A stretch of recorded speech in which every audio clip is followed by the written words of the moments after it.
DNC, aside from Kamala and Waltz's speech, there's a lot of other good speakers as well, and Elizabeth Warren. I was surprised to hear this from her. This is Elizabeth Warren making a couch joke about JD Vance, which is I thought was really funny. And there it is: groceries, gas, housing, healthcare, taxes, abortion.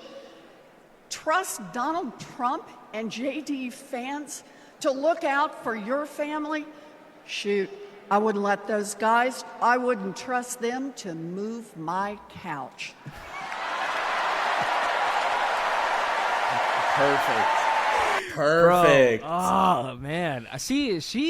She's a killer, man. Like, there's times when like people are like, "Oh, she's so like frail and such a like a sweet lady, and she's so nice." But then, bro, you mess with her the wrong way, man. She'll claw you. That felt warm and fuzzy. I don't know why. It just felt right. It just felt really right. Oh, but it's pissing them off. I mean, the right after the Kamala speech, like Donald Trump was on Twitter and his social networking site, Truth Social, and he went on there and he was acting crazy. Like, he's typing in all caps, sort of in like the traditional Trump fashion. So this is Trump is giving a speech in Las Vegas, and he is talking about how Kamala Harris was conducting herself. This was so stupid, but it's pretty funny. And she mentioned thank you about 50 times. Did you see the beginning? Thank you, thank you, thank you, thank you, thank you, thank you, thank you, thank you, thank you, thank you, thank you, thank you. I said, what the hell is wrong with her? But then she recovered. She did much better. But she didn't tell anything. She didn't say anything. She talked about her family, how beautiful San Francisco was. He's like, that should have been me, damn it. They don't have anything on her. They don't know what to do with her. She's Comrade Kamala now. Comrade. Oh, shit, sorry. I'm like, don't tempt me with communism, all right? Don't tempt me. What kind of salute do communists do? I don't know. Is it? I don't know. I'm afraid to put my hand up anywhere. Yeah, I'm scared. This is Donald Trump getting mad. He called into Fox News right after Kamala gave her speech. Have you ever seen the movie Dodgeball? Yeah, of course. Do you remember at the end when that fake, what's his name? I can't fucking remember. When Ben Stiller sort of like loses his gym, and then he's like insane on the couch, and he gets like fat, and he's like he like throws the fucking potato chips at the TV, and he's like, "Whoa, this should have been me." Like, he's like, "That was my gym." That's pretty good. That used to be my gym. This reminds me. This clip reminded me of that. This is Donald Trump getting mad about the Kamala Harris speech. Let me ask you this, sir. There has been a huge appeal and momentum for women voters. She's trying to pull the youth vote, the Hispanic vote, the black vote back in her direction. Polls show that she's having some success in that at this point. So what are you going to do? What's your strategy to rebuild the momentum that you had with those voters? No, she's not having success. I'm having success. I'm doing great with the Hispanic voters. I'm doing great with black men. I'm doing great with women because women want safety. They want safety. And they don't have safety when they have somebody allowing 20 million people into our country, many of them very dangerous people. No, it's only in your eyes that they have that, Martha. We're doing very well in the polls. We're leading in most of the polls. And in the swing states, we're leading in almost every one of them. Mr. President, Michigan, let me interrupt. The auto workers are voting for me because you're not going to have an auto industry if she gets elected. Mr. President, this is simply not true. This is simply not true. He's not leading in the polls. He's down, I think 3 points nationally, and that's before the DNC. So like, we'll probably see her Kamala's numbers go up after the DNC. I think she's gonna get a full point advantage over him nationally. She's not having success. I'm having success. No, it actually reminded me of the part in Dodgeball right after he loses the match, and he's like, "Nobody makes me bleed my own blood. I bleed my own blood. I made myself. I created myself. I'm Globo Jim. We are Globo Jim. Yeah. Taser, please." Dude, he's having a full-on meltdown. People are saying that he's having like panic attacks like in private. Some of the people that are close to his campaign are saying that he's like having like full-blown panic attacks. I wouldn't be surprised if that's what someone happened. was saying he was rewatching videos of his attempted assassination. Like he would just be up at night, like watching. He for the sure clip has some over PTSD and over from again. it. I think in general the American Yeah. public forgot about it.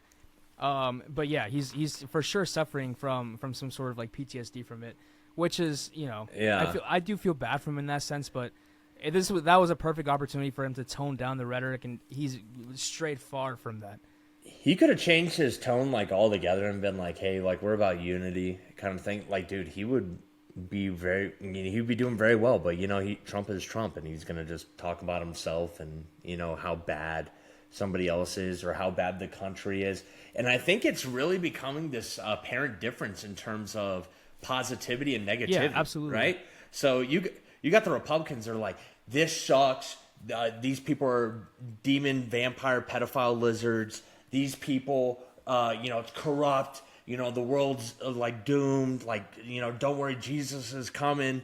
And then you have the left where it's like, "Hey, let's just try to love each other a little bit better. Let's have some policies that help out the lower and middle class. You know, let's Give everybody health do some care. better Let's stuff help everybody out. Yeah, health care, better for the environment, everything like that." And you know, the right's just on this negativity wave, and I think people are just kind of getting sick of ruminating in that for so long. And that was I think that was something that propelled Trump a lot in 2016. Is I think he brought a lot of positivity, even though not a lot of positivity for like minorities per se, but he brought a lot of positivity to his base, and a lot of energy. And I think that's something that was missing from Hillary's campaign.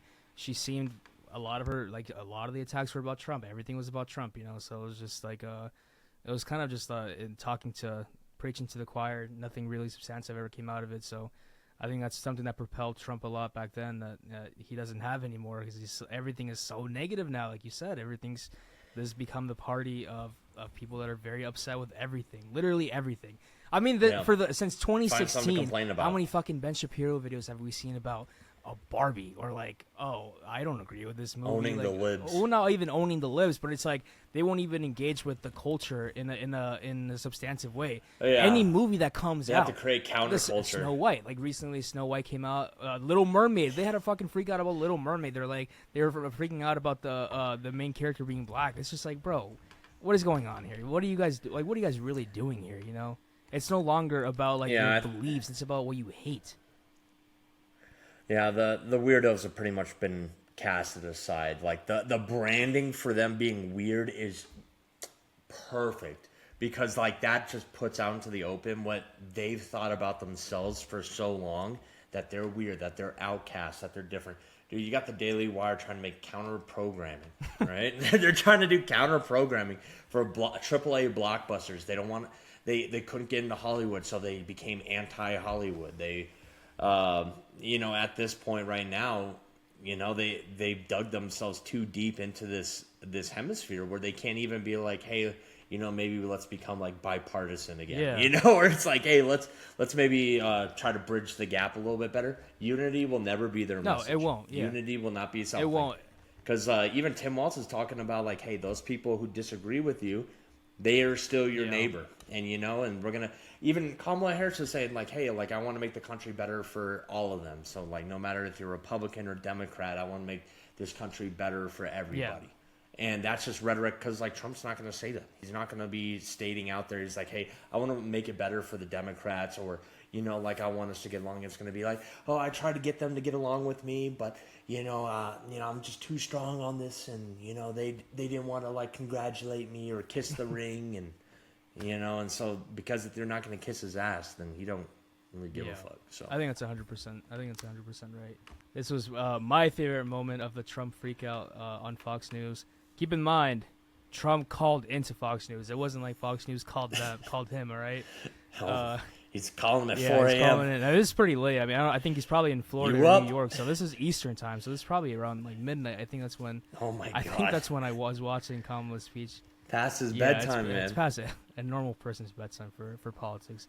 So this is Trump calling. He's so mad that he's like clicking numbers on his phone as he's talking. He's going to give a tax increase of 4 to 5 times what people and companies are paying right now. Yeah. He's like so mad. He's like, Thanks for watching the show, guys. You were watching The Red Room with me and my co-host Ivan over here. If you like the show, please leave a follow and a like. It helps us out a ton, and we hope to see you guys in the future covering some more politics.